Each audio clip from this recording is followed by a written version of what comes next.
Hey, hi, hello, welcome back to the shit show.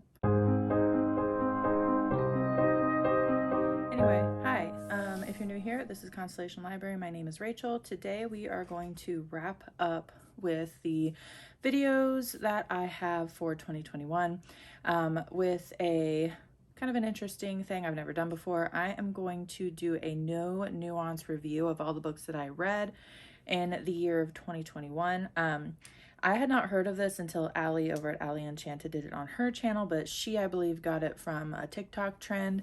So I will attempt to find out where all of that sort of stuff came from and credit the correct people, but I will leave a link to her channel down below if you would like to check out the one that she did.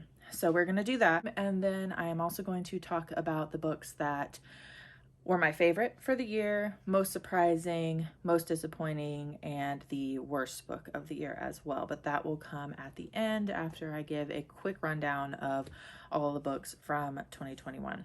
So the way that I'm going to do this is I am going to be reading off of my little handy dandy list because I am a peasant and film on my phone and cannot check my phone in order to actually read these to you from Storygraph. So I will be putting a screen grab of each of the Storygraph, I guess, little synopses things, kind of like you do with Goodreads, but I'll be using Storygraph for this so you know what book I'm talking about and you'll be able to see the rating for it there.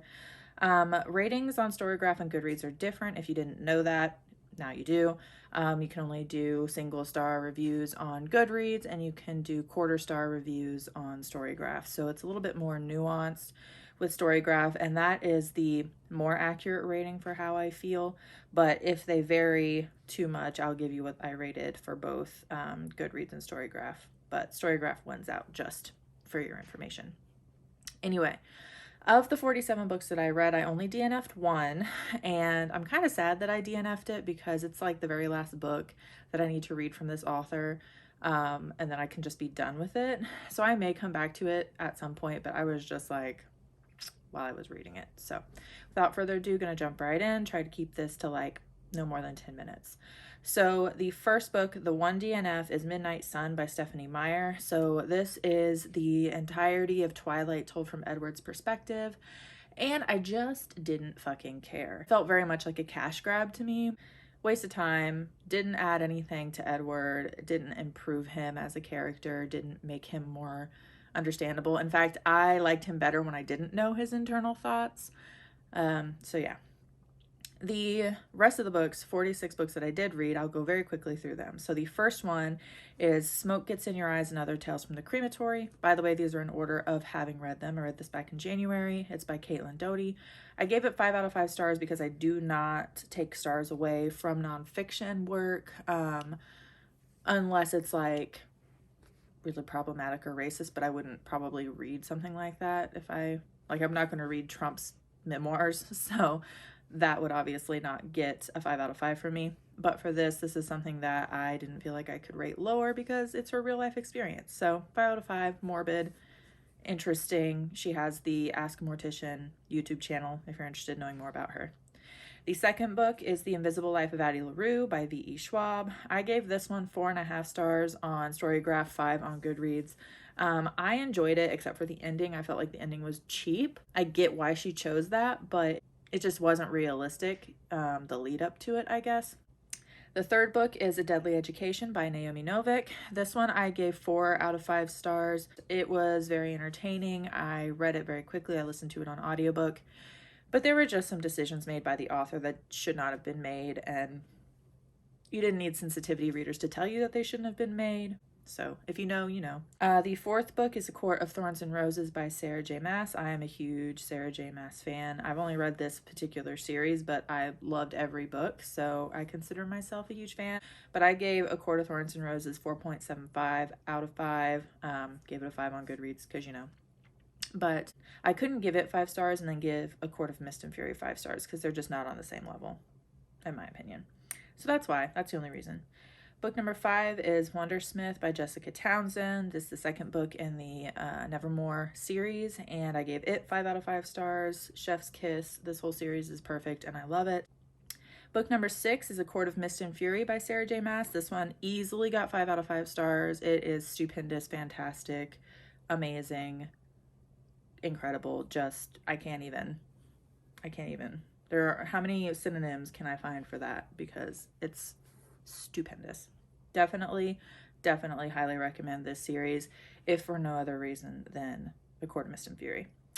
Number 7 is Across the Green Grass Fields by Shauna McGuire. This one was, I think, the 6th book in the Wayward Children series. It is a horse girl's dream. There are centaurs, there are horses, there are fields and plains, and the thrill of riding on a horse and just all kinds of things like that, if that's your cup of tea. It wasn't mine, so I ended up giving it 3 out of 5 stars. Take that information, do with it what you will. Number 8 is City of Ghosts by V.E. Schwab. I gave that one 5 out of 5 stars. City of Ghosts is based in Edinburgh, and the lush descriptions of that city, I having never been there, I felt like I was there, and I loved the characters. It was so good. So good. Definitely a very good spooky middle grade.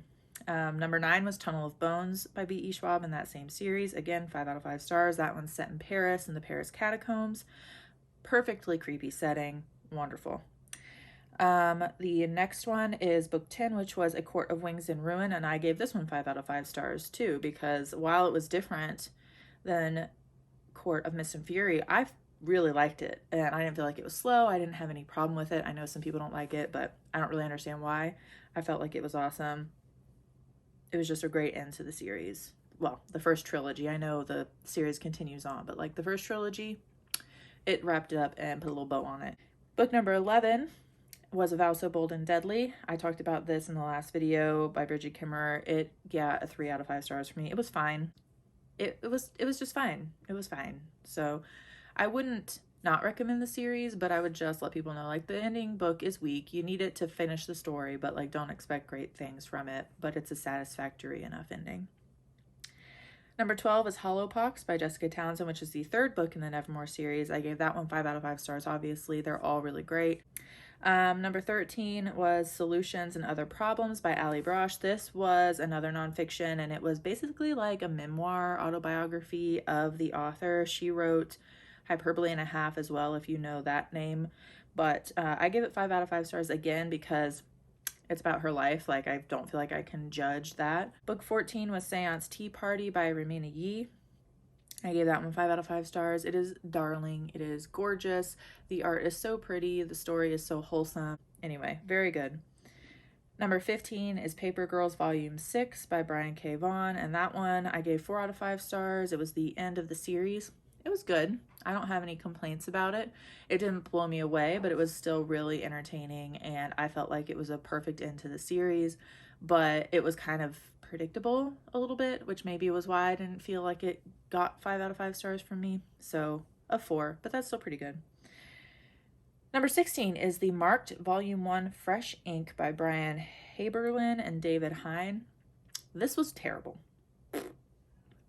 Terrible. I gave it 2 out of 5 stars. It was just like, it was almost offensively bad. And like, I can't necessarily give it a 1 because the idea and the art were better than a 1, but the execution was just, I don't even know what this author was trying to do. The idea was that your tattoos would give you powers, and I thought that was a really neat idea.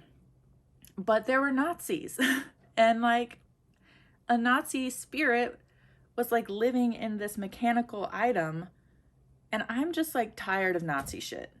So maybe you would like it if you're not tired of Nazi shit, but like there are other bad guys. Why do we have to talk about Nazis? Why can't we just be original? I don't understand. And it was just some like unnamed Nazi general person. It's not like it was Hitler.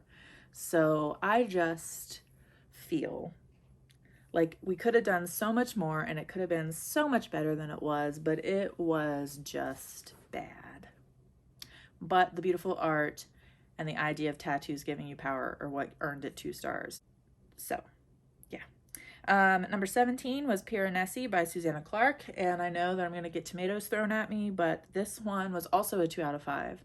And granted, it wasn't necessarily on the same level as the last Fresh Ink graphic novel in terms of like the the subject matter, but I enjoyed it just as little as I enjoyed the graphic novel. It was so unnecessarily confusing, and I just cannot tell you how much I did not care about this. I didn't care about why this guy was in the labyrinth. I didn't care about the other guy that was there with him. I suspected it from the very beginning, what the twist was, so it wasn't surprising at all to me, and I just really do not understand why people like this book.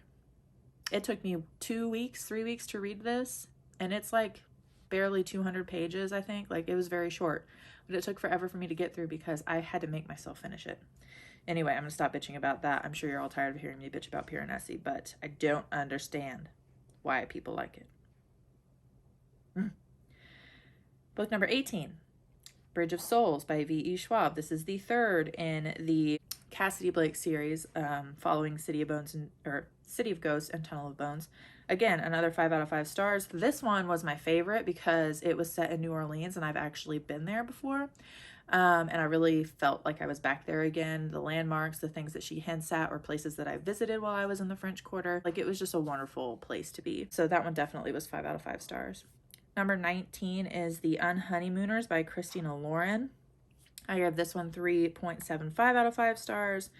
And maybe that's my fault. The story was fine. I laughed out loud, but like, I went into it expecting there to be some smutty scenes, and it was a very fade to black sort of book. And I'm not saying that I like require there to be smutty scenes that are like described word for word on the page, but I've read mostly romance that does that. In fact, I think pretty much all the romance that I've read, and not on purpose, it's just been the way it is, actually describes that stuff. And this is the first one I've read that didn't. And I was a little disappointed, to be honest. Like, I was. Sorry. I just was. And maybe that's my fault for not researching the book more, but I didn't see anyone really talk about that fact, that it didn't like show anything. So 3.75 out of 5. Number 20 is The Burning Girls by CJ Tudor. I gave this one 5 out of 5 stars. It has a lot of religious themes in it. Your main character is a priest, pastor, reverend type person, and is questioning their whole outlook on religion and faith. So I liked that a lot, because I don't think that gets talked about as much as it should. Book 21 was Breath Mint and Battle Scars by Onyx and Elm. This was a Hermione fan fiction, and I swore from the beginning of time, after reading Harry Potter and realizing that this sort of fan fiction existed, that I would never, ever, ever, ever, ever insult my eyes and brain to consume such a thing.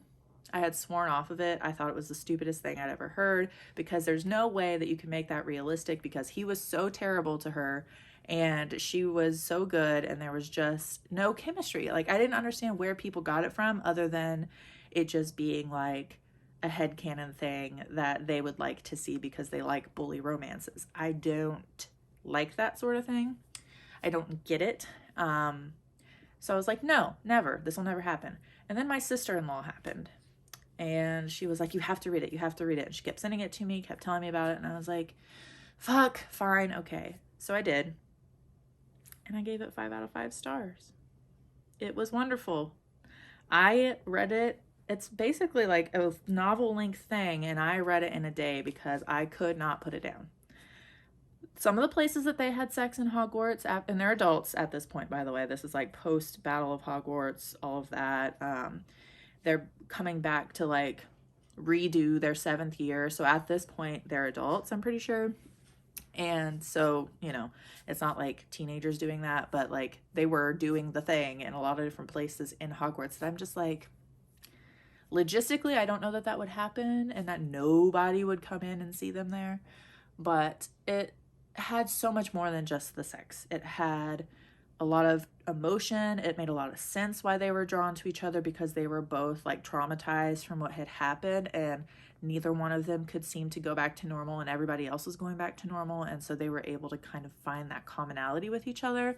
And I wept like a fucking baby at the end over a character that I hated in the original series. And it wasn't Draco. It was over another character that was horrible in the original series. And this person humanized them so much that I fucking died. Like, I went upstairs and was sobbing, and my husband's looking at me like, are you the fuck okay? And I'm like, no, I'm not the fuck okay. So that was an experience, I will say. So 5 out of 5. If you haven't read it, which I think most people who read Hermione fanfiction probably have read it, but I was so impressed. I was so impressed. Anyway, book 22 is House of Hollow by Crystal Sutherland. It doesn't get enough hype, I don't think. I think it's severely underhyped. I gave it 4.5 out of 5 stars because there were some issues I had with it, but to tell you about them would be spoilers. Very good. Highly recommend. Definitely read it. Let me know your thoughts. So book number 23 is The Maidens by Alex Michaelides, and this is my lowest rated book of the year. I gave it 1 star because I hated everything about it. Like, there's very little redeeming anything about this. It's the most ridiculous thing I've ever read. Just not believable. The fact that the main character is able to just put her nose into business that has nothing to do with her and pretend like she understands the minds of criminals because she is a psychotherapist, and she's biased as hell from the beginning. So that colors everything, and her inner voice is really annoying. The Maidens are in it for like half a second, and they're the title of the book is The Maidens, but the group that is the Maidens, there's maybe 3 scenes of them at all. And the end of the book, the reveal is probably the stupidest thing I've ever read because it is the most outlandish and ridiculous choice for the author to make. I don't get that decision. And the reason why this person decided to do what they did to all these other people, the reason is completely disgusting, and I just don't enjoy ever reading that sort of thing. So yeah, it was just all bad all around, and I would not recommend it to anyone. In fact, I don't even know if I donated this book. I might have just thrown it the fuck away. I'm gonna stop bitching. Anyway, number 24 is Bloom by Kevin Panetta. This is a graphic novel. It is LGBTQ representation filled, and I gave it 4 out of 5 stars. And I just felt like it was too short, and I felt like I needed more from the story, and I think that there might be a second one that's coming out, but I'm gonna maintain my review because I reviewed it that way before I knew there was a second one. It was enjoyable. I would reread it again. I just didn't feel like it quite was 5-star level. Book 25 was a Tea Dragon Tapestry by Kay O'Neill. All the Tea Dragon books are easy 5 out of 5 star reads for me. They're just so wholesome and like a warm hug, and they deal with really important topics, but in an accessible way. Number 26 is Under the Whispering Door by Tj Cloon. I've talked a lot about this book on my channel. I loved it and gave it 5 out of 5 stars. It hurt me really deeply because it has my specific trigger in it of child loss, grieving mother. But like, that's not really a spoiler because literally every type of association of family dies or has died, and it's talked about because the book is about death. Be ready. But I don't think that that should detract or deter from your enjoyment or from anybody reading it, because it's got a lot of important things to say about appreciating life. Super good. I feel like I'm giving more nuance to this than I said I was going to in the beginning, but you know what? We're here now. We're just going to do it. Number 27 is Empire of the Vampire by J. Kristoff. I gave this one 5 out of 5 stars as well. It's my favorite book of the year. It's very close with Way of Kings, which we'll get to. 5 out of 5. Exactly what I wanted from J. Kristoff. Exactly what I wanted from this book series. It just ticked all the boxes. So good. Highly recommend. It gave me all the feels. Number 28 is White Smoke by Tiffany D. Jackson. This book I have a complicated relationship with. I gave it 3.5 out of 5 stars, but it should have been a 5-star read. It just did not deliver on all of the things that it started on. And I will leave it at that. 29 is The Inheritance Games by Jennifer Lynn Barnes. I gave this one 5 out of 5 stars because I just had a lot of fun reading it. Was it the greatest thing I've ever read? Was it overly original? Was it like written super, super well? No. But I was rating it purely on how quickly I read it, how much fun I had, how enthralled I was in the story. Like, I had to know what was going to happen. I had to know. I liked it a lot. And I've heard the second book is better, so that's exciting. Number 30 is The Magic Fish by Trung Le Nguyen. Nguyen? I always say this name fucking wrong. I'm sorry. I gave it 5 out of 5 stars though. Trigger warning, it has an outing, an involuntary outing. So keep that in mind, because I know that is especially hard for some readers. Very good though. 31, The Dire Days of Willow Wheat Manor by Shannon K. Garrity. This one was a lot of fun as well. I gave it 4 out of 5 stars. It's very Wuthering Heights meets Paper Girls. Really, really good. I enjoyed it. I did want something more from it, but I can't really put a name to it.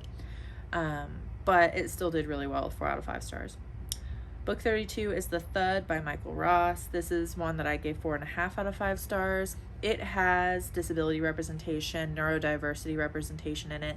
I cannot tell you if the representation is good or not. As a neurotypical person, I enjoyed reading it because I enjoyed watching the character experience a bunch of new things that they never experienced before, and how they dealt with these new things and just like life's trials. I felt like it was handled really well. But again, I'm not really the person to say that. So if somebody has a different take, let me know. Number 33 is Nubia, Real One by L.L. McKinney. This is a DC Wonder Woman sort of retelling type deal, but it is with a black girl. And it was fantastic. 5 out of 5. Absolutely loved it. Loved the art, loved the story, loved the twist. It was just really, really good. Please read it. I beg you, please read it.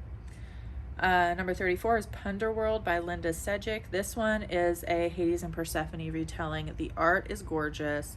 The story is fine. I gave it 4.25 out of 5 stars. The story is just average. Like, I didn't feel like it was necessarily any better than any of the other numerous Hades and Persephone retellings. Like, it didn't stand out, I guess is what I'm trying to say. But the art was gorgeous and the story was enjoyable, so I felt like it at least earned a little bit over 4 stars, so 4.25. Number 35 is The Last Graduate by Naomi Novik. I gave this one 4.75 out of 5 stars. On Goodreads, I think I gave it 5 out of 5. I really enjoyed this one, but the annoying thing that she does of stopping the plot to info dump and then continue on was just way more noticeable in this one than it was in the first one. And it was driving me a little bit nuts by the end. I'm just like, Jesus Christ, like, can we please get back? Like, a very action-packed and important scene she would interrupt to, like, have paragraphs of info dump about the world and characters in it, and it just was doing the absolute most. But again, clearly that didn't matter to the overall story, because 4.75 is damn near 5 stars, and I really liked it.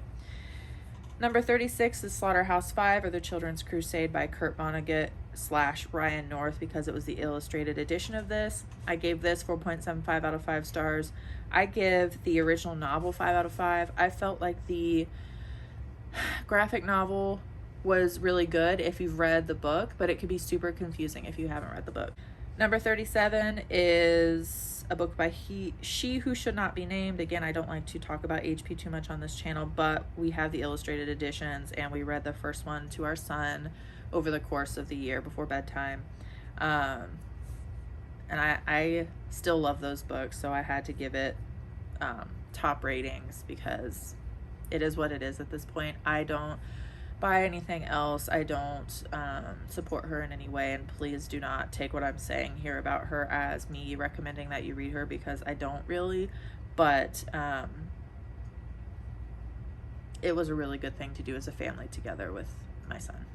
Number 38 is The Way of Kings by Brandon Sanderson. 5 out of 5 stars. There's way too much in this story for me to adequately describe it to you, but I love Dalinar.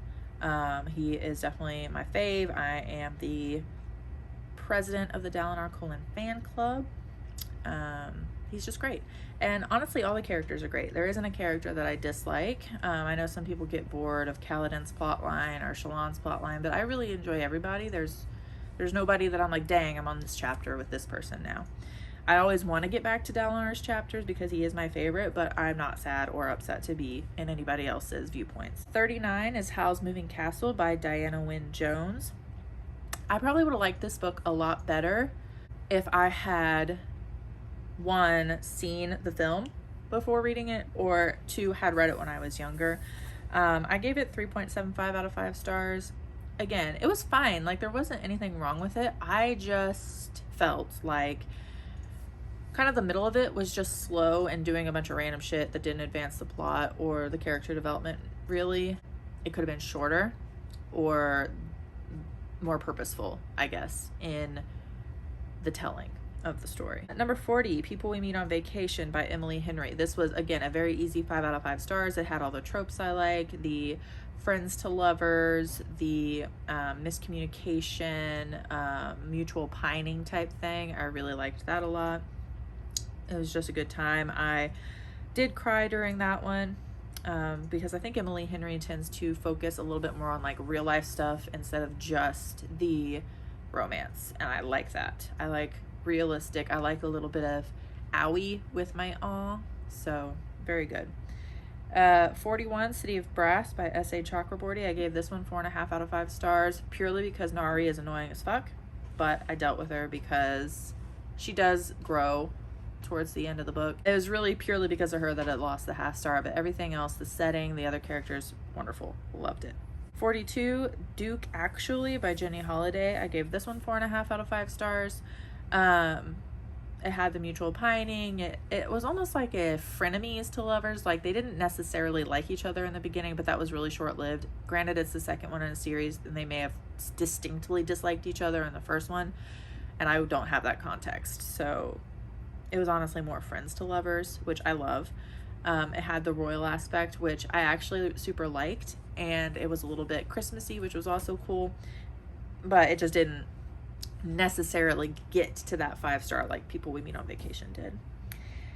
43 is Dibs in Search of Self by Virginia M. Axline.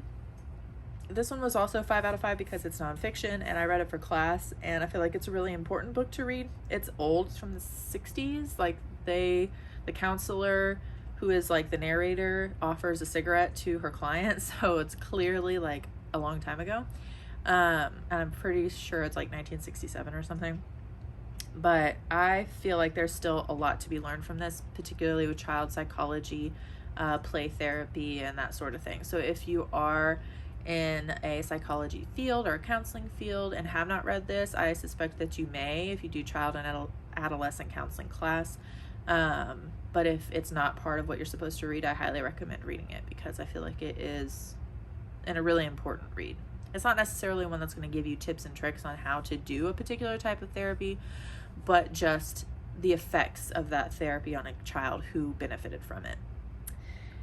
44 is The Bear and the Nightingale by Catherine Arden. Again, this is no surprise to anyone because I am a super big fangirl for this series, even though I'm not quite done with it yet.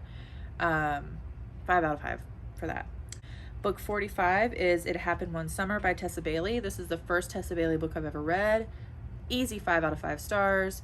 Enemies to lovers, grumpy sunshine, very in-depth sex scenes, and a lot of dirty talk in the sex scenes, if that's your thing. It's not mine, so there were some like moments that I'm just cringing because I don't enjoy that aspect so much, but like it was not enough to take away from my enjoyment because like the rest of the story was so good. And the rest of the sex scenes were fine, but it was just, I just like ignored the fact that they were saying really cringy shit to each other the whole time.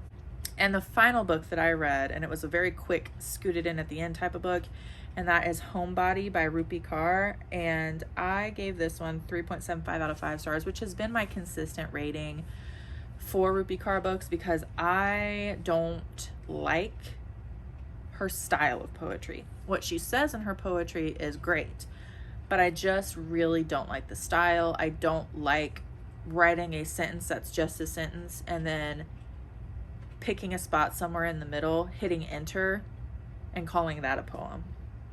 And, you know, I'm not like an elitist about poetry. You don't have to follow any particular format. It doesn't have to rhyme. It can be stream of consciousness. Like, it can be whatever. I personally don't like that style. Some of her poems in there were really, really good, but it's those short ones that it's like you're just saying a sentence.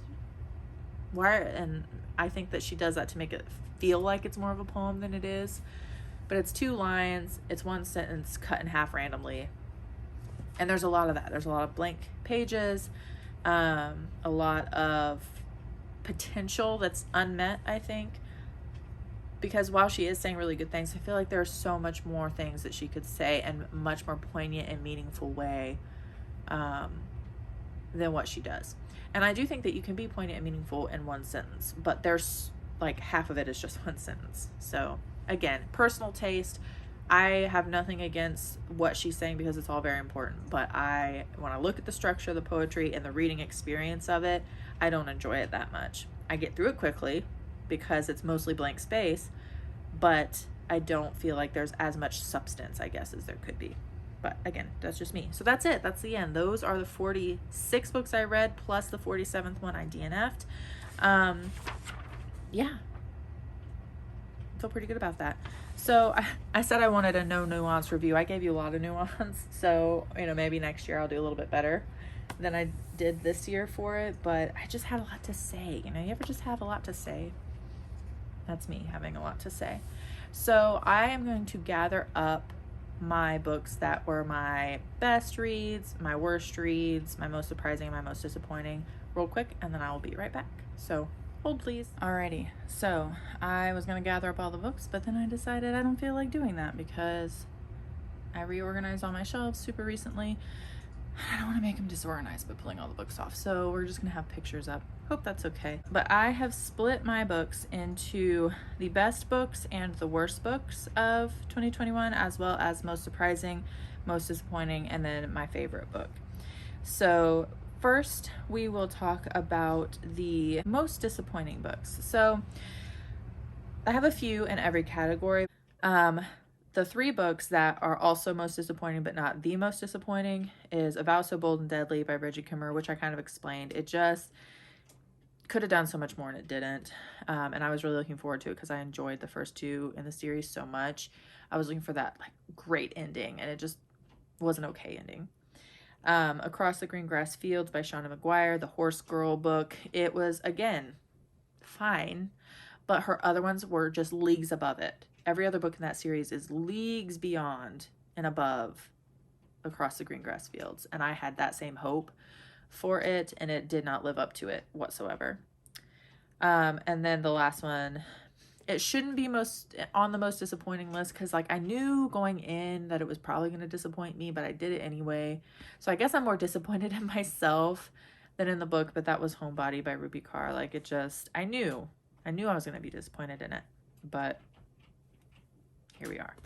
And so the most disappointing is White Smoke by Tiffany D. Jackson, for sure. Honestly, is the most disappointing book because it just, again, like I said, all that unmet potential, all of the things that she didn't deliver on. It's a ghost story, but then there's gentrification and there's mass incarceration and there's the war on drugs and there is the inner turmoil of a neighborhood and the judgment of, you know, you're living over there, we live over here, like a separation, like there's a line of demarcation between the two communities and the judgment that happens between them. It does deal with a mixed family vibe as well. So there's just so much to it that could have been wonderful, and so much of it that was wonderful but was not fully realized. And the utter terror that I felt while reading this during the creepy scenes was the best type of terror feeling that I've had reading a book that is supposed to be like a haunted house story, because I love that shit. I love a haunted house story. She did that so much better than any other book I've read. And it was so satisfying once you figured out what was happening. But then it just fucking ends. That ending was why it was the most disappointing, because all the things that she started and could have finished, she didn't finish. And it was like she submitted a fucking 3/4 of the way done manuscript, and it endlessly pisses me off. And I think about this book all the time, which is why I still give it as high of a rating as I do. I think I said 3.5. What did I? Where's it at? Yeah, 3.5 out of 5 stars. Like, that's still a fucking high rating for as much as this book pisses me off. As much as I am mad about the decision that she made for that ending, I still cannot deny how great so much of it was. But it was still my most disappointing read, and it breaks my heart every time I think about it, because it was a 5-star read starting out. It was a 5-star read until the fucking last paragraph. That should not have been the last paragraph.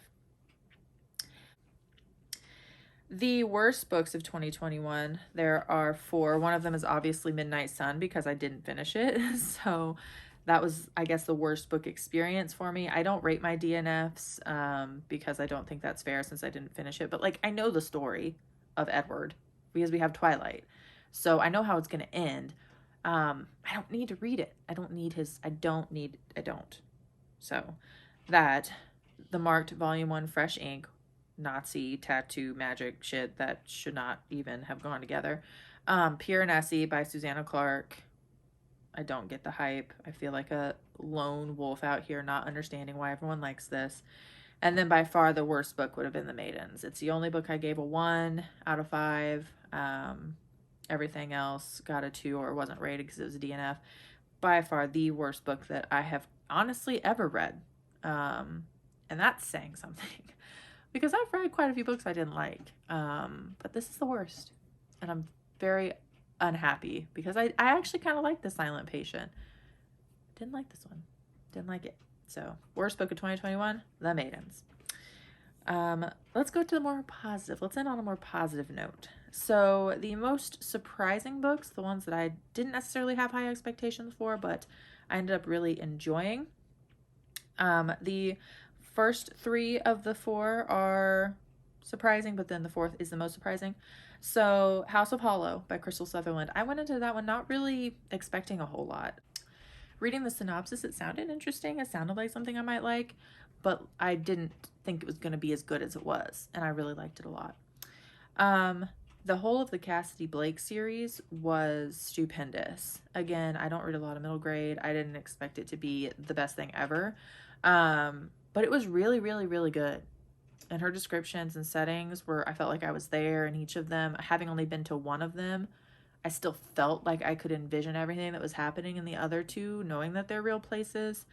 And the main character, it's very episodic in the fact, like, if you've watched the first couple of episodes of Supernatural, the first few books, these first 3 books, feel like an episode of Supernatural a little bit before, like, they kind of knit the story together into one cohesive overarching storyline. So there is that, but I didn't mind it because I felt like it made sense for what we were getting from the story, but I was very surprised with how much I liked those. The third one is Dibs in Search of Self. I thought this is just something I have to read for school, like it is what it is, but after having read it and how much it touched me on a deep emotional level as a student, a counselor, and a mother, I really, really, really feel like it was a very valuable read, and it was very surprising to me that I liked it as much as I did. The 4th and most surprising, based on my No-Nuance list that I just gave you, is definitely Breath Mints and Battle Scars by Onyx and Elm. I expected to hate every second of that, and I was hate reading it initially for my sister-in-law because she so badly wanted me to read it. I was like, I'm not going to like this. I'm going to break her heart over it, and I ended up loving it, and it broke my heart. So definitely surprising. Completely aghast at how much I enjoyed that one. So yeah. The best books of 2021, there is kind of a list here. I want to say 7 books. Granted, 2 of them are part of a series, but, you know, just so you know, letting you know there's a lot of them. My best books of 2021 are A Court of Mist and Fury by Sarah J. Maas, for obvious reasons. Empire of the Vampire by J. Kristoff. Way of Kings by Brandon Sanderson. Wandersmith and Hollowpox by Jessica Townsend. And then People Meet on Vacation by Emily Henry. And It Happened One Summer by Tessa Bailey. So there are 7 books total in my best books of 2021 list. Again, I gave kind of a pretty intense description already about those, but they were all great, and it was hard to really separate and say that any of them wouldn't have made this list of best books. They're all very different. We got romance, we got middle grade, we've got fantasy romance, we have like almost a grimdark fantasy, and then a high fantasy. So they're all different, but they all gave me so much enjoyment. If I were to list the ones that really stuck with me for the year, these would be them. And now we have what I said already. My favorite book of 2021 is Empire of the Vampire by J. Kristoff. Give a round of applause. It just I have never felt reading any book in my life, once I turned the last page and shut it, that I could open it and start from the beginning right then. I have never felt that for any book that I have ever read in my life. But I really felt like I could start it over from the beginning as soon as I finished it because I liked it that much. There was, I'm sure, things that I missed, tidbits that I wanted to read through again and see if I caught them this time around. I was just so impressed with it. Loved it to pieces. And I cannot wait. Literally cannot wait for the second one. I hope we don't have to wait too long. But this was a very long book, and I know that the subsequent ones are probably also going to be just as long, if not longer. So I need to be patient. But favorite book, very best book of 2021, Empire of the Vampire. So that is that. Thank you so much for watching. This is probably going to be a pretty long video because I wanted to squeeze my No-Nuance reviews into 10 minutes, and the filming ended up being 45 minutes. So we'll see what happens, how short I can get this. Hopefully I do a pretty good job. I'd like to keep it under 25 minutes, but you never know. Anyway, love y'all. Thank you so much for watching. If you liked me, if you liked today's video, please consider subscribing. Hit the little bell if you want to get notified of new uploads that I post. And as always, I appreciate every one of you. Thank you so much for being here, and I hope